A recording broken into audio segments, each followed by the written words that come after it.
Bismillahirrahmanirrahim. Assalamualaikum warahmatullahi wabarakatuh dan salam sejahtera. Allahu Akbar, Allahu Akbar, Allahu Akbar, walillahil hamd. Apa khabar semua?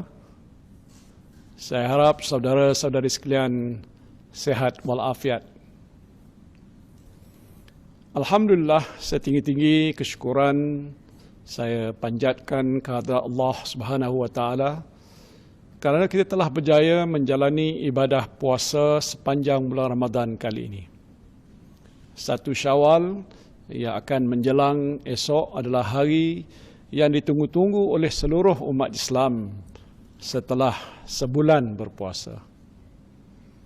Aidilfitri yang akan disambut esok bukan sahaja diraikan sebagai tanda kemenangan melawan hawa nafsu, menahan diri daripada lapar, dahaga dan perkara-perkara lain yang membatalkan ibadah puasa, tetapi juga sebagai tanda kejayaan umat Islam kembali kepada fitrah sebagai hamba Allah yang bertakwa.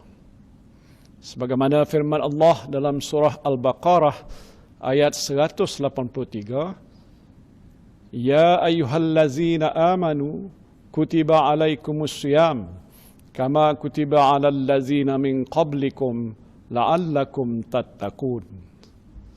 Wahai orang beriman, diwajibkan ke atas kamu berpuasa sebagaimana diwajibkan ke atas orang sebelum kamu, mudah-mudahan kamu beroleh ketakwaan. Ramadan kali ini agak berbeza. Kalau biasanya kita berjemaah di surau ataupun masjid untuk mendirikan solat tarawih, tetapi kali ini kita berjemaah di rumah bersama ahli keluarga. Oleh kerana mematuhi garis panduan ataupun SOP Perintah Kawalan Pergerakan Bersyarat atau PKPB, kita juga tak bersesak-sesak mencari juadah berbuka puasa di bazar Ramadan atau menikmati buffet Ramadan di restoran dan majlis-majlis berbuka puasa. Sebaliknya, kita berbuka puasa secara sederhana saja dengan juadah yang disediakan oleh isteri ataupun ibu kita. Semuanya ini ada hikmahnya. Setelah sebulan bertarawih di rumah bersama ahli keluarga, ramai bapa yang dah pandai jadi imam. Anak lelaki jadi Bilal, isteri dan anak-anak yang lain jadi makmum. Saya pun jadi imam di rumah. Dan anak bongsu saya, Farhan, jadi Bilal. Isteri, ahli, keluarga yang lain dan juga pembantu rumah menjadi makmum.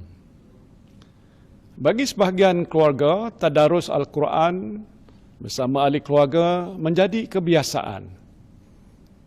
Dengan apa yang diamalkan sepanjang bulan Ramadan ini, saya percaya hubungan kasih sayang sesama ahli keluarga juga menjadi lebih rapat. Di masjid dan surau pula, hanya sebilangan daripada kita yang dibenarkan untuk mendirikan solat berjemaah, termasuklah solat Hari Raya Aidilfitri pada kali ini. Di wilayah persekutuan sebagai contoh, hanya 30 saja jemaah yang dibenarkan berada di masjid dan di surau yang terpilih untuk melaksanakan solat berjemaah. Dengan kawalan pihak polis dan rela, keadaan secara umumnya adalah terkawal. Alhamdulillah, SOP PKPB juga dapat dipatuhi dengan baik tanpa sebarang kejadian yang tidak diingini. Bagi yang berpeluang untuk mendirikan solat berjemaah di masjid dan surau, termasuklah solat sunat Aidilfitri, jangan lupa untuk mematuhi garis panduan PKPB yang telah pun diumumkan. Ambillah wuduk di rumah, patuhi prosedur pengambilan suhu badan, dan yang sebaiknya ialah bawa sejadah sendiri ke masjid. Ketika hendak mulakan solat, biasanya imam akan kata rapat-rapatkan saf. Kali ini tidak. Untuk menjaga penjarakan sosial, imam mesti ingatkan makmum supaya renggang-renggangkan saf. Nah, ini adalah lebih afdal. Selepas solat, tak perlu bersalaman dengan jemaah yang lain. Ingat, saya ulang, tak perlu bersalam. Cukup sekadar tunduk sebagai tanda hormat dan senyum saja. InsyaAllah kita akan tetap dapat pahala berjemaah dan sekaligus membantu usaha mengawal jangkitan COVID-19. Pembayaran zakat fitrah juga boleh dibuat secara atas talian atau kepada amil yang dilantik mengikut jadual yang telah pun disusun. Dan ini memudahkan kita melaksanakan tuntutan rukun Islam tanpa mendedahkan diri kepada bahaya jangkitan COVID-19. Saya percaya kebijaksanaan dan dedikasi para pegawai dan ahli jawatan kuasa masjid dan surau akan dapat memberikan peluang kepada umat Islam beribadah pada masa yang sama mematuhi garis panduan atau SOP yang ditetapkan dalam usaha kita untuk mengawal penularan wabak COVID-19 ini. Bagi yang tak berpeluang ke masjid ataupun surau untuk solat berjemaah, teruskanlah amalan solat berjemaah bersama keluarga di rumah. Hidupkanlah kegembiraan dan rasa kesyukuran selesai berpuasa dengan alunan takbir bersama ahli keluarga. Rujuklah panduan untuk mendirikan solat sunat berjemaah Aidilfitri dan amalan-amalan sunat lain yang disediakan oleh pihak berkuasa agama negeri dan juga alim ulama kita. Kemeriahan Aidilfitri kali ini tentu sekali agak berbeza. Peluang untuk kita menziarahi ahli keluarga dan sahabat handai juga terhad. Tiada majlis rumah terbuka ataupun kenduri kendara untuk kita hadir dan berjumpa sanak saudara dan juga rakan taulan kita. Tetapi ini tidak bermakna Aidilfitri kali ini tidak meriah. Wujudkanlah suasana kemeriahan dan kegembiraan sambutan Aidilfitri bersama ahli keluarga kita. Begitu juga bagi mereka yang berada di rumah-rumah kebajikan dan pusat penjagaan anak-anak yatim. Saya yakin ramai para petugas dan sukarelawan berhati mulia yang akan berusaha untuk mewujudkan suasana kegembiraan menyambut Aidilfitri di kalangan mereka. Saya juga mendoakan agar para petugas barisan hadapan, anggota keselamatan yang bertugas di perbatasan negara dan rakyat Malaysia yang berada di luar negara dapat menyambut Aidilfitri dengan penuh kesyukuran dan kegembiraan serta sentiasa dilindungi oleh Allah Subhanahu wa taala. Saudara dan saudari yang saya kasihi sekalian, pada musim perayaan kali ini kita tak dibenarkan untuk bergerak merentas negeri untuk balik ke kampung. Kita juga mesti mematuhi SOP sambutan perayaan yang telah ditetapkan oleh kerajaan dengan nasihat Kementerian Kesihatan. Ziarah keluarga terdekat dibenarkan dengan maksima 20 orang tetamu sahaja untuk satu hari. Jadi saudara-saudari, saya ingatkan dan nasihatkan, berbincanglah dengan adik-beradik dan saudara mara, siapa yang boleh datang berziarah ke rumah anda. Ketika saudara mara kita berada di rumah, maka pastikanlah mereka mengamalkan penjarakan sosial serta elakkan bersalaman dan bersentuhan.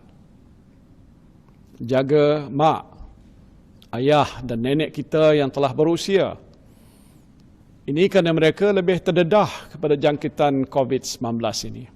Tak mengapalah, pada hari raya kali ini kita tak bersalam ataupun peluk cium datuk ataupun nenek kita.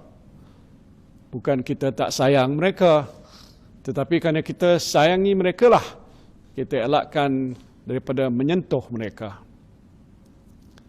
Bagi yang bergejala seperti demam, duduklah di rumah saja, tak perlu bergerak ke sana sini.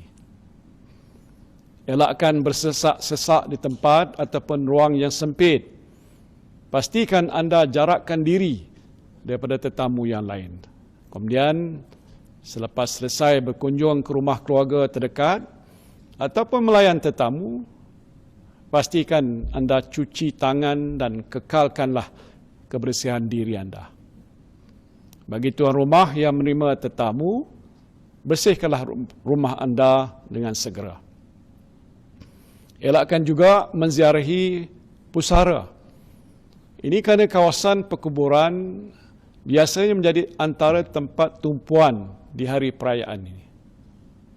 Kita nak hindari saudara-saudari daripada berhimpun di satu tempat yang boleh mendedahkan diri kepada penularan wabak COVID-19 ini. Semua ini penting supaya kita dapat menyambut Aidilfitri dan pada masa yang sama mengelakkan risiko penularan wabak COVID-19 selepas cuti perayaan. Dan saya perlu sebutkan perkara ini kerana di beberapa buah negara lain, wabak COVID-19 menular selepas musim perayaan. Kita nak elakkan perkara seperti ini berlaku di negara kita. Na'udzubillah. Jadi biarlah kita ambil langkah-langkah yang lebih berhati-hati supaya kita selamat di kemudian hari. Bak kata pepatah, sesal dahulu pendapatan, sesal kemudian tiada berguna. Saya ingin tegaskan bahawa keputusan yang dibuat oleh kerajaan mengenai garis panduan hari perayaan adalah bersandarkan kepada prinsip maqasid syariah, iaitu memelihara nyawa. Kita korbankan sedikit adat ataupun kelaziman kita demi untuk mengelakkan jangkitan COVID-19 dan menyelamatkan nyawa kita serta orang-orang di sekeliling kita. Saudara dan saudari yang saya kasihi sekalian, alhamdulillah kita bertuah kerana kita memiliki kemudahan kesihatan antara yang terbaik di dunia. Kita juga mempunyai doktor, jururawat dan petugas barisan hadapan yang berkhidmat dengan penuh dedikasi dan profesional. Kerana itu setakat ini kita menjadi antara negara yang paling berjaya mengawal penularan COVID-19. Namun, dalam menentukan kejayaan kita seterusnya, yang lebih penting ialah tanggungjawab diri kita sendiri. Tanggungjawab saya dan tanggungjawab saudara-saudari sekalian. Jika kita patuhi SOP yang ditetapkan, bermakna kita telah pun melaksanakan tanggungjawab kita. Ini besar maknanya kepada kita semua. Mulai sekarang, setiap kita, terutamanya pimpinan dalam masyarakat dan komuniti, memikul tanggungjawab yang lebih besar selain frontliners kita untuk mengawal penularan wabak COVID-19 sebagai langkah exit plan sebelum PKPB dihentikan di suatu masa nanti. Tiada siapa yang lebih mampu untuk nak melaksanakan tugas dan tanggungjawab ini selain kita. Jika kita tidak mahu dijangkiti virus ini, kita harus di sepanjang masa mengamalkan SOP peribadi seperti memeriksa suhu badan untuk mengetahui kita tidak demam, penjarakan sosial sebagai satu kemestian, kebersihan diri dengan basuh tangan menggunakan sabun dan sanitizer seberapa kerap yang boleh dan memakai topeng mulut dan hidung sepanjang masa apabila berada di luar rumah. Yang penting kita menegur dan mengingatkan sesama kita mengenai perkara-perkara ini sebagai kewajipan kita bersama. Hanya apabila ini sudah jadi resam biasa kita, maka barulah kerajaan dapat memutuskan bila PKPB ini tidak dikuatkuasakan.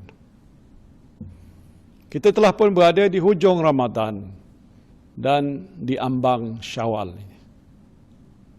Apa yang penting ialah kita tidak sesekali melupakan tujuan Allah Subhanahu wa taala memfardukan ibadah puasa ke atas kita, iaitu untuk mencapai ketakwaan, serta Aidilfitri sebagai tanda kemenangan dan kembalinya kita kepada fitrah. Mudah-mudahan Allah Subhanahu wa taala menerima amal ibadah kita di sepanjang Ramadan ini dan kita semua menjadi hamba-Nya yang lebih bertakwa. Di kesempatan ini saya ingin merakamkan setinggi-tinggi penghargaan kepada petugas barisan hadapan dan semua rakyat Malaysia yang senantiasa memberikan sokongan padu dan kerjasama pada kerajaan dalam memerangi wabak COVID-19 ini. Setiap kali menjelang hari raya, saya terkenang lagu Allahyarham Datuk Ahmad Jais. Saya tak pandai menyanyi, tapi saya hanya nak sebutkan apa kata-kata dalam lagu itu, ialah selamat hari raya Aidilfitri mulia, ampun maaf dipinta, mensuci hening dosa. Setahun menghilang, sekarang menjelang hari yang bahagia, selamat hari raya. Saya, isteri dan seisi keluarga ingin mengucapkan selamat hari raya Aidilfitri, maaf zahir dan batin kepada saudara-saudari sekalian dan semua umat Islam di mana jua anda berada. Allahu Akbar, Allahu Akbar, Allahu Akbar, walillahil hamd. Wabillahi taufiq wal hidayah. Wassalamualaikum warahmatullahi wabarakatuh.